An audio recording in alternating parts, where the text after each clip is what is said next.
Vous êtes nombreux à nous demander comment on fait pour être aussi drôle, alors je vais vous révéler notre secret. Nous avons une équipe de 28 auteurs qui, dans l'ombre, enfermés dans un placard à balai, chaque jour nous écrivent des blagues. Non, en fait c'est pas vrai. Tout ce que je vous raconte est écrit par Furby. Et oui, c'est lui le génie. Salut à tous, nous sommes le jeudi 28 novembre 2013, J-1 avant la sortie de la PS4, dont on ne va toujours pas parler dans cette émission, et c'est le Fresh News du jour. Mais tais-toi un peu. This is funky fresh. This is funky fresh. This is funky fresh. This is funky fresh. Les chiffres sont étourdissants, mais ils montrent une fois de plus que les iPhones ont encore de longues années de succès à vivre. Selon le site 9to5Mac, les usines chinoises de Foxconn, sous-traitant principal de Apple pour la fabrication des smartphones et des tablettes de la marque, tourneraient actuellement à un régime jamais vu auparavant.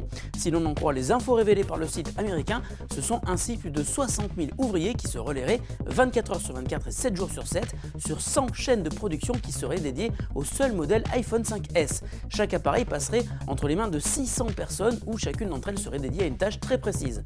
Ce rythme effréné permettra ainsi à Apple de pouvoir assurer une livraison de tous les pays où l'iPhone 5S est commercialisé, et selon Foxconn, c'est le modèle Gold qui serait le plus apprécié, au grand étonnement de Apple qui visiblement ne s'y attendait pas. Tout va donc très bien à Cupertino qui doit se frotter les mains en sachant que tous ceux qui attendent leur iPhone 5S seront bientôt livrés. Il y a quelques semaines, on évoquait ici même l'arrivée possible d'un service de streaming de musique de la part de YouTube.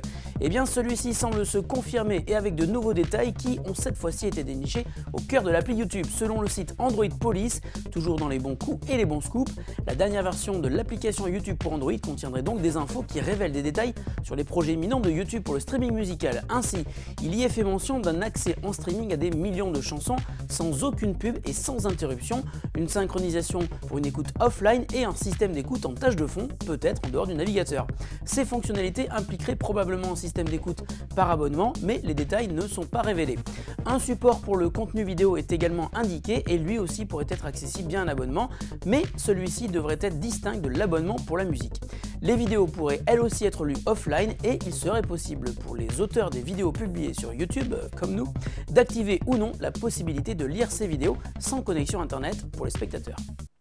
Souvenez-vous, il y a quelques jours, on vous annonçait la sortie d'un installeur pour CyanogenMod dans le store Google Play. Cette application permet tout simplement d'installer une version non officielle de Android sur son smartphone et surtout de supprimer les surcouches constructeurs, souvent cause de ralentissement du système. C'est valable pour la plupart des smartphones Samsung et quelques HTC.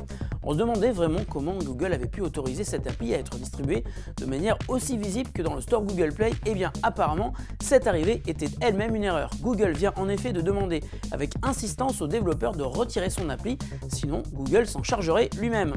Si l'application ne comporte pas de danger précis pour les utilisateurs, comme pourrait le faire un malware, Google estime que CyanogenMod viole cependant les conditions d'utilisation du service et incite les utilisateurs à annuler la garantie de leur smartphone, évidemment. CyanogenMod a donc obtempéré et l'appli n'est désormais plus dispo sur Google Play. En revanche, elle est disponible en téléchargement sur la page d'accueil du site de CyanogenMod, qui assume donc toute la responsabilité de ses actes en se passant de Google Play pour la distribution. Et la question du jour nous vient aujourd'hui de Titouan, qui avait été comme nous très intéressé par l'annonce du Chromebook HP 11. Vous savez, ce portable sous Chrome OS qui se recharge sur un port USB. Et Titouan nous demande donc, mais où est le Chromebook HP 11 qui devait sortir fin novembre en France? Eh bien, tout d'abord Titouan, merci de ta question et de ta fidélité. Malheureusement, il va falloir être très patient, car suite à des plaintes d'utilisateurs qui remontaient un sérieux problème de surchauffe de l'alimentation secteur du portable, HP et Google ont décidé de stopper provisoirement sa commercialisation, et ce dans le monde entier.